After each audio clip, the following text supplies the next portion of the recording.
Assalamualaikum warahmatullahi wabarakatuh. Saya akan menerangkan tentang Mu'jizatul Ukhra. Inna lin nabi min duni mu'jizatul Quran, mu'jizat kasirah ukhra wasaltu ilaina an tariq khabar sahih. Nabi Muhammad telah menerima mukjizat yang besar, iaitu Quran, dan mukjizat yang lain berdasarkan hadis yang sahih. Contohnya mukjizat Isra' dan Mi'raj. Isra' dan Mi'raj ni adalah perjalanan Nabi daripada Masjidil Haram ke Masjidil Aqsa dan Masjidil Aqsa ke Sidratul Muntaha. Yang kedua, Insyaqaqul Qamar, pembelahan bulan. Ini terjadi apabila orang-orang Quraisy meminta Nabi untuk membelah bulan. Yang ketiga, Nab'ul Ma' baina asabi', keluarnya air daripada jari Nabi. Ini terjadi apabila para sahabat mencari air untuk berwuduk, lalu mereka tidak mendapati air. Kemudian Rasulullah mengambil sebuah bekas, lalu meletakkan tangannya ke dalam bekas tersebut, lalu air pun keluar daripada jari jemari Nabi sallallahu alaihi wasallam. Terdapat juga mukjizat yang lain yang boleh kita tengok dan lihat berdasarkan hadis yang sahih. طيب أولا كلمة وجيزة أن أحداث تاريخية معينة لعباد دورا خطيرا حول مفهوم المعجزة. Yang pertama, kita tengok kepada sepintas lalu tentang peristiwa sejarah tertentu yang memainkan peranan berbahaya berhubung dengan konsep mukjizat. Zahara fi awaili hadzal qurnu, muncul pada awal kurung, bahithuna wa mufakkiruna, beberapa orang penyelidik dan pemikir, fi alaminal arabiyyah, dari dunia Arab.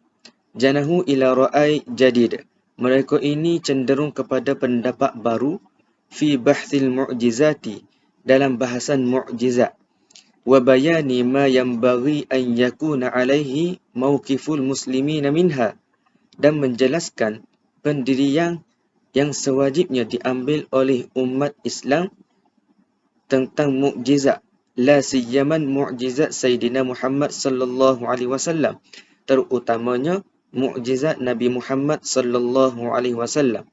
Wa khalasatu hadha tijah tatamathalu fi i'timadi 'ala an-nabi sallallahu alaihi wasallam, lam tasjil lahu siwa mu'jizat wahidah hiya al-Quran. Jadi aliran pandangan ini dapat dirumuskan bahawa mukjizat yang dirakam, mukjizat yang didaftarkan pada Rasulullah sallallahu alaihi wasallam hanya satu sahaja, iaitu mukjizat Al-Quran. Hanya Al-Quran sahaja mukjizat yang dikurniakan oleh Allah Subhanahu Wa Taala kepada baginda. Golongan ini, aliran pandangan ini yang menyatakan bahawa Al-Quran sahaja adalah mukjizat yang dikurniakan oleh Allah Subhanahu Wa Taala. Adapun mukjizat yang berlaku kepada para nabi sebelumnya yang tidak difahami oleh akal. Contohnya, mukjizat yang berlaku pada nabi sebelumnya. Contohnya mukjizat Nabi SAW bahawa air keluar di celahan jari Nabi Muhammad. Kalau kita ikutkan logik akal, air tak munasabah, air keluar di celahan jari. Tetapi di sisi Allah Subhanahu Wa Taala itu juga adalah mukjizat. Jadi mereka ini tidak percaya bahawa mukjizat yang tidak difahami oleh akal tidak dapat diterima dan tidak diambil kira oleh mereka. Jadi mereka ini mereka yang memintanya tidak diberi perhatian oleh baginda sallallahu alaihi wasallam. Wa yuraddiduna annahu kana yu'akkidu da'iman bi anna al-mu'jizati wal khuwaraqu laysat min sya'nihi wa laysa lahu ilaiha. Golongan ini seringkali mengatakan bahawa Rasulullah sallallahu alaihi wasallam yu'akkidu da'iman, sentiasa menegaskan bahawa mu'jizat wal khawariqu laysa minhu sya'nahu. Mukjizat atau perkara yang luar biasa bukan urusannya. Walaysa lahu ilaiha, dan bukan dalam bidang kemampuannya.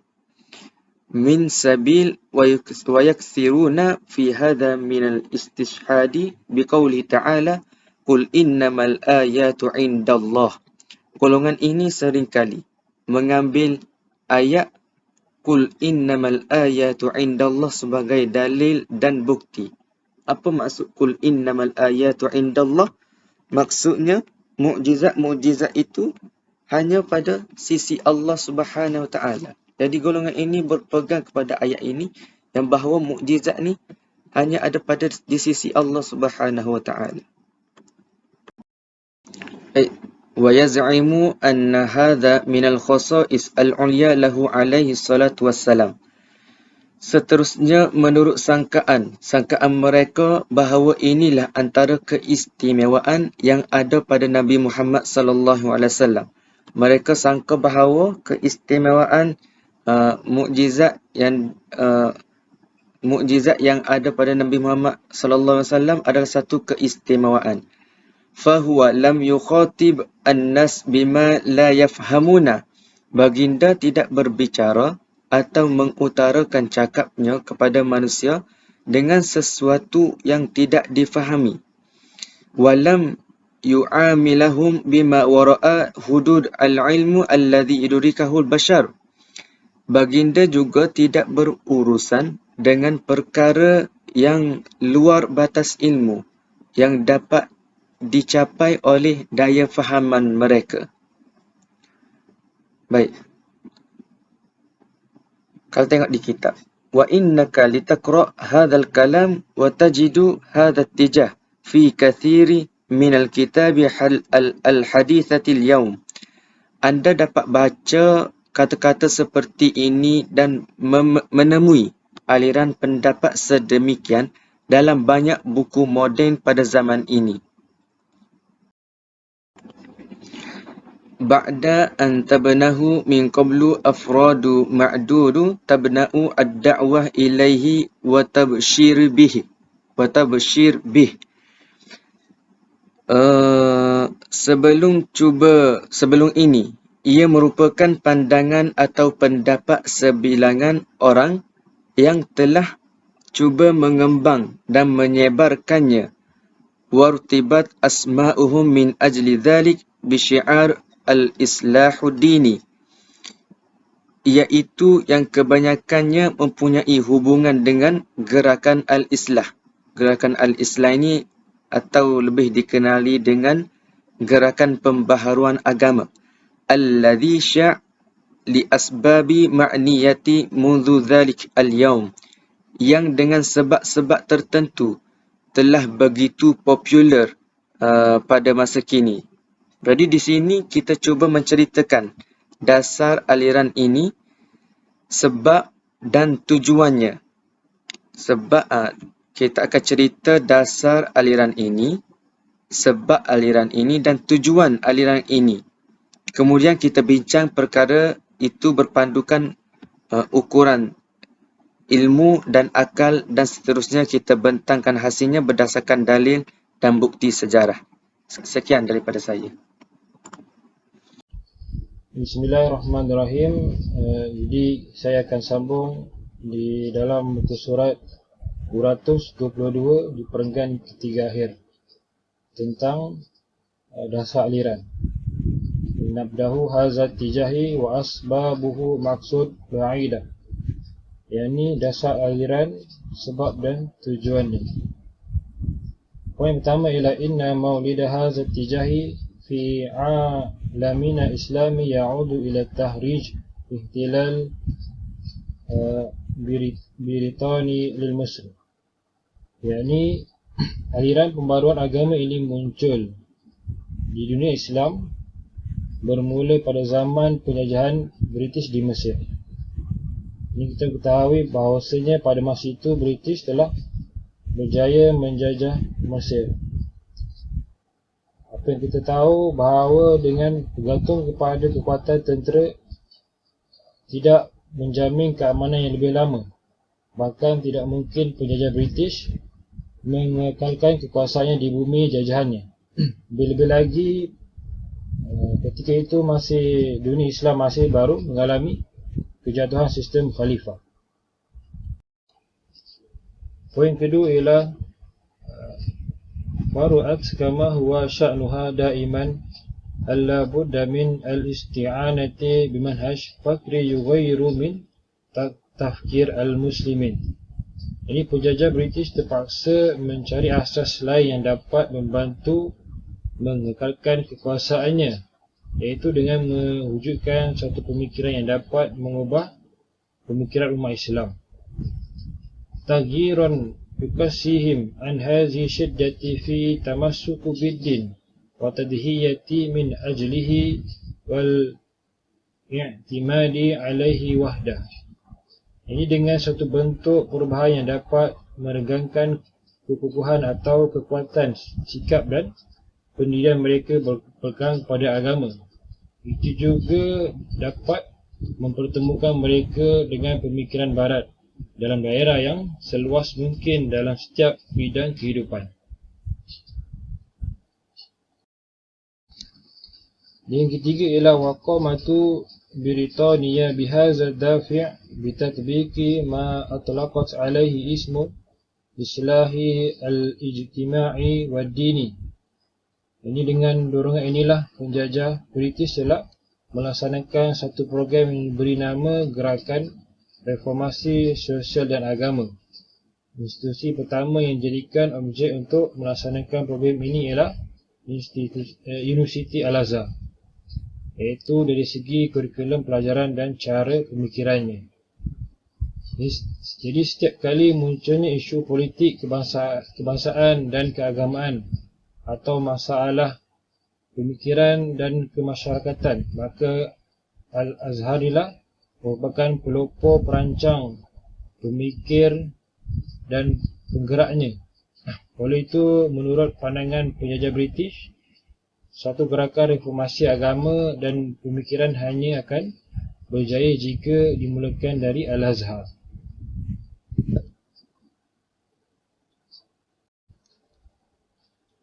Poin seterusnya ialah wala'allaka tatasa'alu famin aina alimna an Britania wada'at li nafsiha hadza mukhattata wa daqas zar'an bil Islam wa bi azrihi.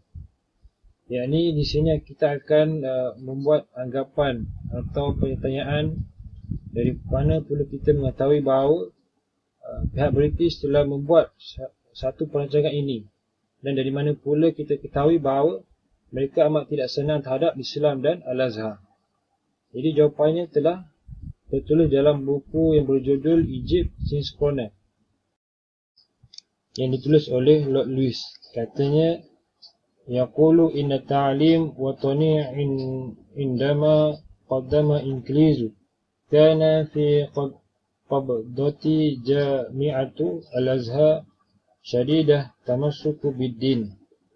Ini pelajaran kebangsaan ketika British sampai Mesir adalah dalam genggaman Universiti Al-Azhar yang sangat teguh berpegang kepada agama Islam, yang mana cara pengajarannya yang beku dan statik telah menjadi penghalang kepada apa jua usaha reformasi dalam sistem pelajaran. Ini tidak mudah untuk kita membuat tanggapan tentang suatu kemajuan selagi Al-Azhar berpegang kepada caranya tersebut. Tapi jika langkah ini nampaknya tidak akan berjaya atau susah untuk dilaksanakan, maka pada ketika itu harapan kita hanyalah tertumpu untuk mengadakan pelajaran bukan agama yang dapat menyaingi Al-Azhar, sehingga mempunyai peluang untuk berkembang dan berjaya. Rancangan reformasi ini ditumpukan kepada golongan pemikir bahawa kebangkitan dan kemajuan di dunia Islam ini bergantung kepada perkembangan kaedah dan cara supaya umat Islam boleh memahami agama dan akidahnya dengan sempurna dalam bentuk yang selaras dengan pemikiran ilmiah yang diterima. Jadi, untuk melaksanakan perkara itu, ada pihak yang cuba untuk mengasingkan perkara agama dengan perkara ghaib.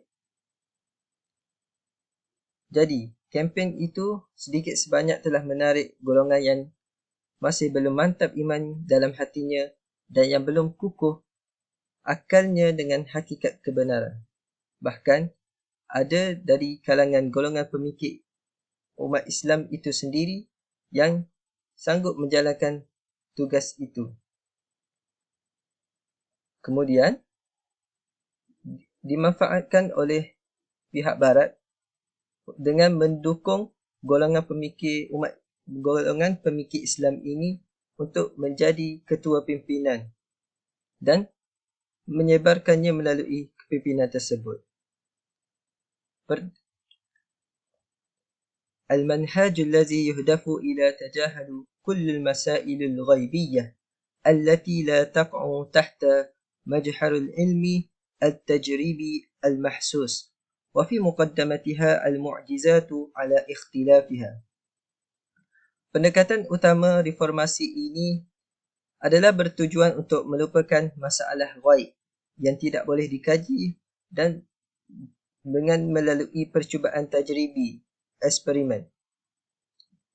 Antaranya ialah pada masalah mukjizat dalam pelbagai bentuk dan serta jenisnya. Antara faqad ra'ayna kaifa bada'a Farid Wajdi yanshiru silsilati maqalatihi al-juz'iyyah allati kharaja biha 'ala an-nas bi'anwani as-siratil muhammadiyyah tahta du'il ilmi wal falsafah. Antara contoh pemikiran yang dibasuh oleh reformasi ini ialah kita dapat lihat bagaimana Farid Wajdi menyiarkan artikel bersiri secara beraninya yang bertajuk Sirah Nabi Muhammad menurut ukuran ilmu sains dan falsafah. Wallati yaqulu fiha ma nafsuhu wa qad لاحظ قراؤنا أننا نحرص فيما نكتبه في هذه السيرة على ألا نصرف في كل ناحية إلى ناحية الإعجاز ما دام يمكن تعليلها بالأسباب العادية حتى ولو بشيء من التكلف.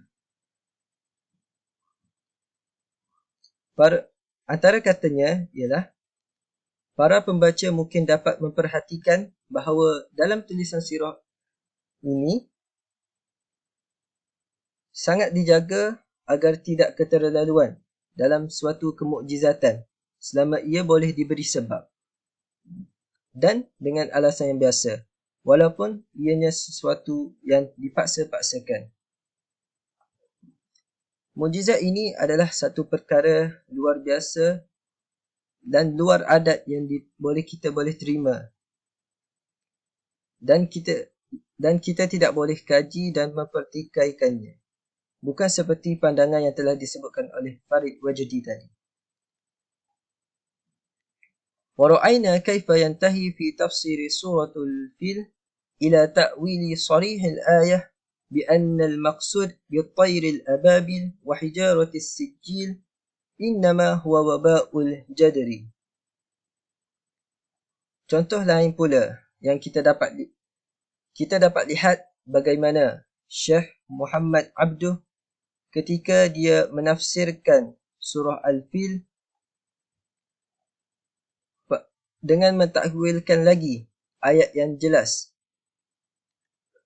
dan ayat yang jelas maknanya, iaitu pada ayat tentang burung ababil dan batu dari neraka sijil itu sebagai wabak taun.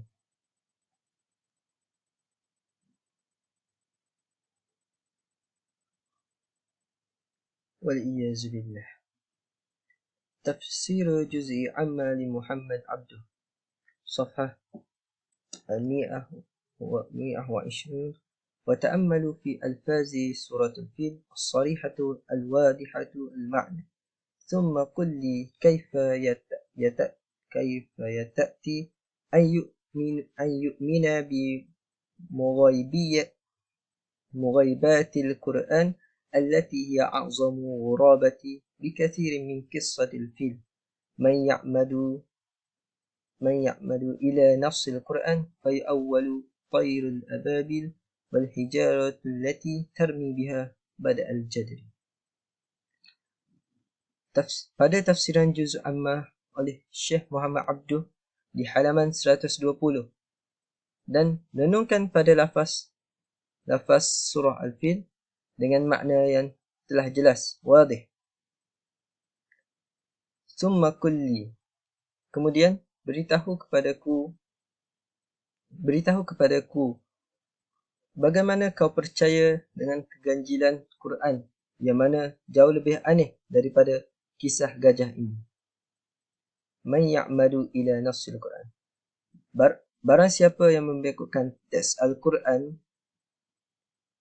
di dalamnya, fayawwalut tayrul ababil, maka diawalkan burung ababil dan batu yang dilemparkan daripada mereka, ditafsirkan olehnya bada al-jadri, dimulai dengan cacat. Sedangkan ayat ini adalah ayat yang muhkamat yang menjelaskan azab dunia ke atas mereka, yakni pasukan bergajah yang cuba menghancurkan Kaabah.